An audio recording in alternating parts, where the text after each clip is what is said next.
Hello student, स्वागत है आपका हमारे यूट्यूब चैनल सिंपलीफाइड मैथ में। तो बच्चों, आज हम कर रहे हैं क्लास टेंथ का चैप्टर नंबर 9। तो चैप्टर नंबर 9 तो सबसे पहले हम इसकी इंट्रोडक्शन करेंगे।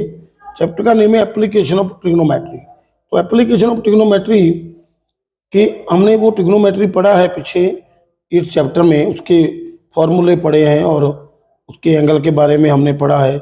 तो उसी की जो एप्लीकेशन है, उसकी जो यूजेस है, जो उसकी उपयोग करते हैं हम किसी न किसी फील्ड में, तो उसकी जो रिजल्ट है उसको एप्लीकेशन ऑफ ट्रिग्नोमेट्री कहते हैं।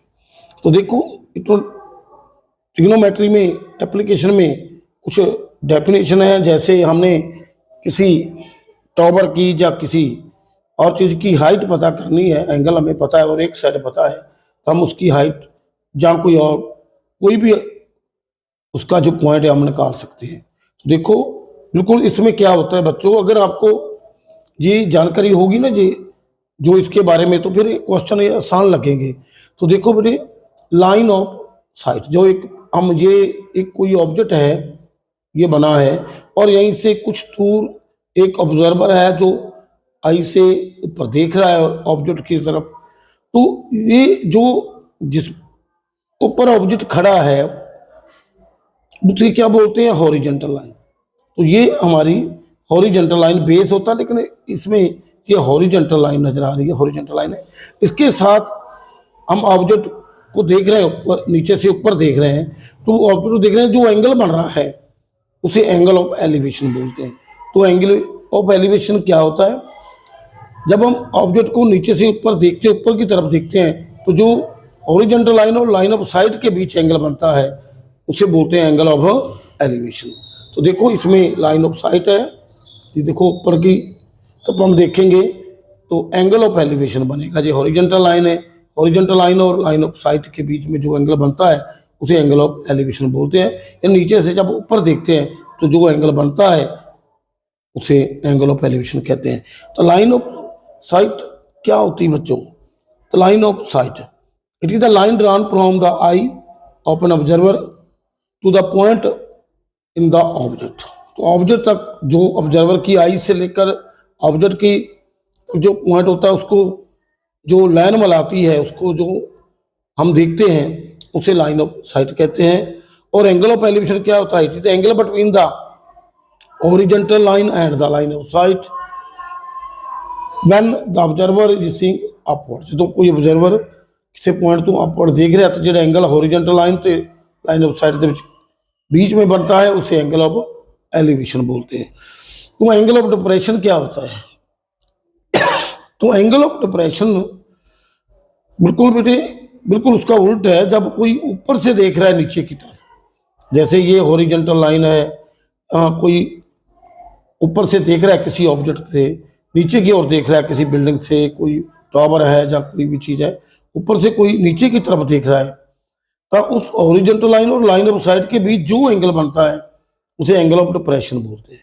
जैसे एंगल ऑफ डिप्रेशन क्या है कि बच्चे सोच रहे डर जाएंगे, ये एंगल बन रहा है, ये एंगल नहीं, ये तो टावर के बीच बन रहा है, हॉरिजॉन्टल के बीच नहीं बन रहा है, लाइन ऑफ साइट और ऑब्जेक्ट के बीच बन रहा है। तो इसे इस टावर के बीच बन रहा है, हाइट के ऊपर जो बिल्डिंग है उसी के बीच बन रहा है, तो ये एंगल ही होगा। तो इसे जब हम ऊपर से एंगल लेते हैं, लेकिन उसे कैलकुलेट करने के लिए हम उसे क्या बोलते हैं, अल्टरनेट एंगल बना लेते हैं, क्योंकि ये जेड टाइप होता है ना, जेड टाइप ऐसे बन जाता है। तो हम वही एंगल जो है वो नीचे आकर सेम होता है, क्योंकि हमें पढ़ा है कि alternate angle are always equal to parallel line. तो पैरेलल लाइन के बीच में जो एंगल बनता है जेड टाइप, तो इक्वल होता है। उसी एंगल को हम ड्रा करके नीचे ले आते हैं, यहाँ अल्टरनेट एंगल के रूप में हम लिख लेते हैं। तो फिर उसी तरह से प्रोसीड करते हैं जैसे पहली फिगर में कर रहे थे। तो बिल्कुल आसान है बच्चों, तो इससे डरने की कोई बात नहीं है। तो angle of depression, it is the angle formed by the line of sight with the horizontal line when the observer is seeing from top to the bottom. जब टॉप से बॉटम की तरफ देख रहा है किसी ऑब्जेक्ट को, तो जो एंगल बन रहा है लाइन ऑफ साइट के बीच और हॉरिजॉन्टल लाइन के बीच, तो उसे हम एंगल ऑफ डिप्रेशन बोलते हैं। और जब हम उसे कैलकुलेशन में लाते हैं, किसी भी चीज़ का जो एक हिस्सा निकालना होता है, तो उसे हम ट्रायंगल में जब लाते हैं तो उसे अल्टरनेट एंगल लेकर आ जाते हैं नीचे, और नीचे से हम उस एंगल को पढ़ लेते हैं। तो बच्चों ये दोनों चीज़ों के बारे में जानकारी होना अति ज़रूरी थी, क्योंकि जब भी यही आप जान जाएंगे तो फिर आपको जो सम है आसान लगेंगे। तो देखो बच्चों, अब हम इनके बारे में जान गए हैं। तो राइट एंगल ट्रायंगल में हमने पहले भी पढ़ा है, पिछले टॉपिक में 8.1 में 8 चैप्टर में, कि हमने एक राइट एंगल ट्रायंगल के बारे में पढ़ा है। उससे हमने पढ़ा था बेस होता है और ये परपेंडिकुलर हाइपोटेन्यूज। इसको थोड़ा सा रिवाइव कर लेते हैं। देखिए आप कैसे इसको, जो रेशो है 6 रेशो है, उसके जी रेशो है जो साइड की ट्रायंगल की कैसे होती है, तो ऐसे हमने याद किया था, पंडित बद्री प्रसाद हर बोले। इसमें बड़ी आसानी से हम कर सकते हैं कि जो P/H होता है ये होता है साइन थीटा। तो साइन थीटा इस ट्रायंगल में क्या हुआ, P परपेंडिकुलर AB है और हाइपोटेन्यूज हमारा AC है, तो AB/AC ये हमारा साइन थीटा है।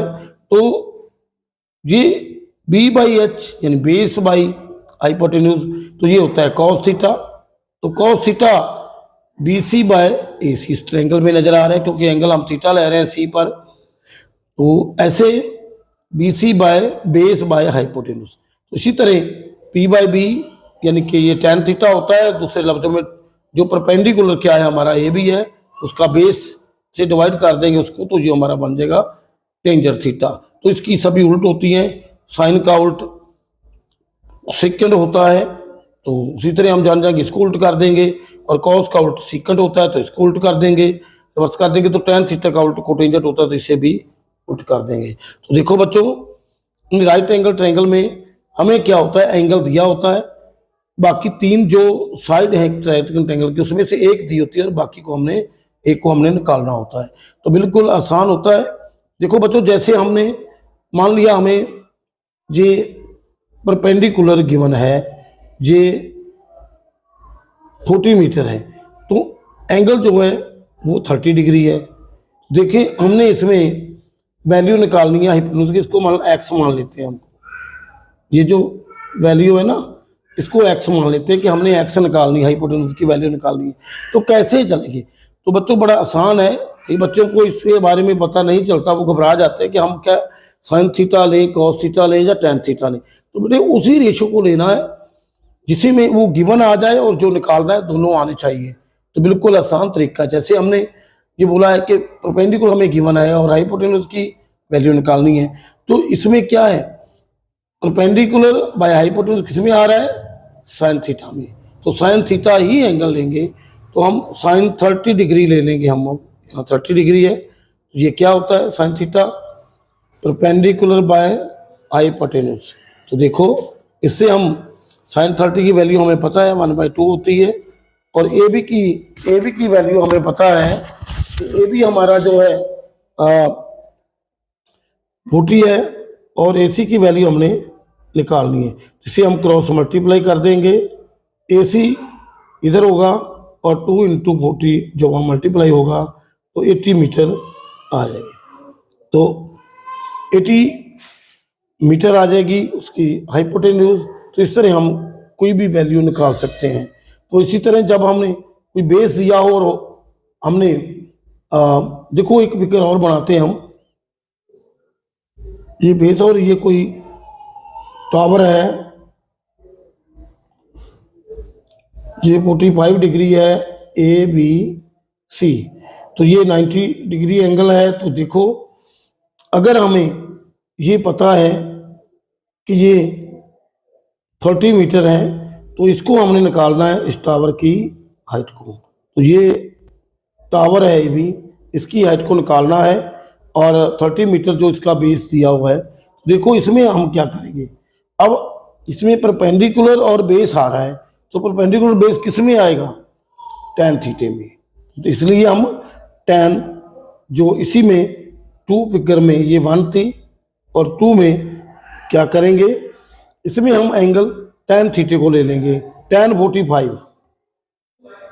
तो tan 45 क्या होगा, tan 45 degree equal to perpendicular by base होगा। परपेंडिकुलर AB बेस हमारा BC, तो इसकी वैल्यू हम भर लेंगे 10, ये 1 होती है, और AB की वैल्यू हमें नहीं पता, AB लिख लेंगे, और BC की वैल्यू 30 है तो 30 लिख लेंगे, तो इसका 1/1 कर देंगे और क्रॉस मल्टीप्लाई कर लेंगे। AB 1 का AB होगा, और 1 × 30 जब करेंगे तो 30 मीटर आ जाएगा। तो इससे हमें एक और ज्ञान होता है कि जब एंगल 45 डिग्री का हो तो जो उसका बेस है और परपेंडिकुलर दोनों सेम होते हैं, क्योंकि ये तो 90 डिग्री का रहा, दूसरी तरफ से हम देखें तो ये भी 45 डिग्री का हो जाएगा। तो हम देखा है कि इक्वल साइड जो एंगल है उसकी जो अपोजिट साइड होती है वो इक्वल होती है, तो ये 45 के सामने की साइड है और ये इसकी साइड है, तो ये दोनों इक्वल होंगी। तो इसी तरह हम बिल्कुल कई तरह के रिजल्ट हम निकाल सकते हैं, तो बड़े जबरदस्त तरीके से इसको हल कर सकते हैं कि जब 45 एंगल आएगा तो बेस और जो परपेंडिकुलर है दोनों सेम आ जाएंगे। तो एक की वैल्यू हम निकाल सकते हैं। जब यदि हम पता चल गया कि हमने बेस दिया हुआ है निकाली, तो एंगल 45 के लिए दोनों इक्वल होते हैं, लेकिन हमने तो चलो सॉल्व करना है इसलिए हम तो सॉल्व करेंगे, और हमें याद रखना होगा कि ये दोनों इक्वल होते हैं। तो देखो बच्चों, आगे हम एक क्वेश्चन नंबर इसका 1 करते हैं, बिल्कुल आसान है, और क्वेश्चन नंबर जो 1 है हमारा उसे देखते हैं। एक्सरसाइज 9.1 का क्वेश्चन नंबर 1, इसमें एक फिगर बनी हुई है, तो स्टेटमेंट को पढ़ते हैं बच्चों। A circus artist is climbing a 20 metre long rope. एक सर्कस का आर्टिस्ट है, ये रोप है हमारी, और इसके ऊपर जा रहा है, चढ़ रहा है, which is tightly stretched and tied from the top of a vertical pole, जो कि एक पोल के साथ, जो एक परपेंडिकुलर टाइप पोल है उसके ग्राउंड से, जो ग्राउंड पर वो टिका हुआ है उससे बंधी हुई है। तो point the height of the pole, तो हमने पोल की हाइट निकालनी है। If the angle made by the rope, जो रोप बना रही है, तो रोप क्या है हमारी लाइन ऑफ साइट है, तो ये हॉरिजॉन्टल लाइन BC हो गया, तो रोप जो बना रही है पोल के साथ, the angle made by the rope with the ground level is 30 degree, तो 30 डिग्री का एंगल ये हॉरिजॉन्टल लाइन के साथ बन रहा है। तो देखो बच्चों, इससे हमने हाइट ऑफ AB जो हमारी है इसको क्या करेंगे, हम ले लेंगे ये राइट एंगल ट्रायंगल। तो ये क्या है हमारी, ये हाइट ऑफ टावर है, तो देखो हाइट ऑफ पोल है, height of pole, height of pole ये हमने निकाल ली। तो गिवन क्या है हमें, इस ट्रायंगल में हाइपोटेन्यूज गिवन है, रस्सी की लंबाई गिवन है। तो देखें, in right angle triangle, right angle triangle ABC, in right angle triangle ABC, ये देखो क्या है हमारे पास, जो हाइट ऑफ पोल है AB इक्वल टू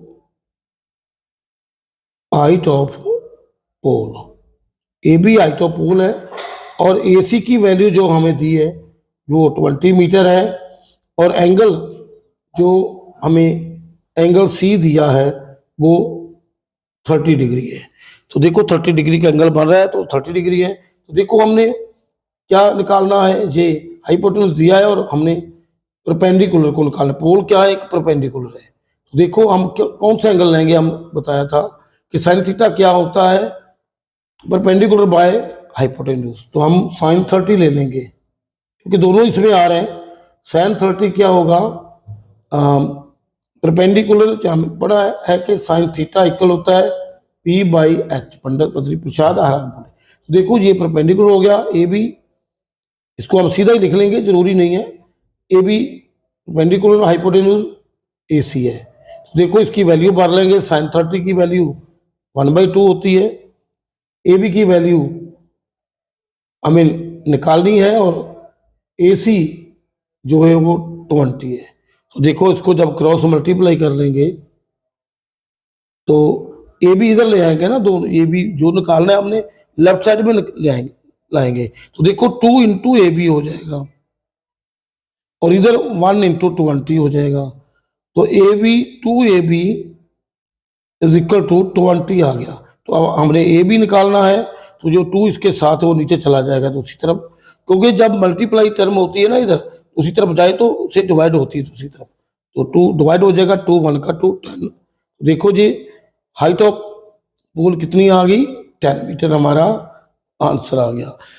देखो बच्चों बिल्कुल आसान क्वेश्चन होते हैं, घबराने की कोई जरूरत नहीं। कुछ लंबे क्वेश्चन हैं आगे आएंगे तो वो भी होते जाएंगे, आसान हो जाएंगे। जब हमें ये क्वेश्चन आ गए तो वो भी आ ही जाएंगे, बस थोड़ा सा सोचना है और जो इंट्रोडक्शन पार्ट है उसको भी करना है। तो वो जब कर लेंगे ना तो वो आपको ये क्वेश्चन आने आसान हो जाएंगे। तो बच्चों आज बस इतना ही काफ़ी, तो अगले क्वेश्चन जो है हम कल करेंगे। तो बच्चों इस वीडियो को देखने के लिए आपका धन्यवाद।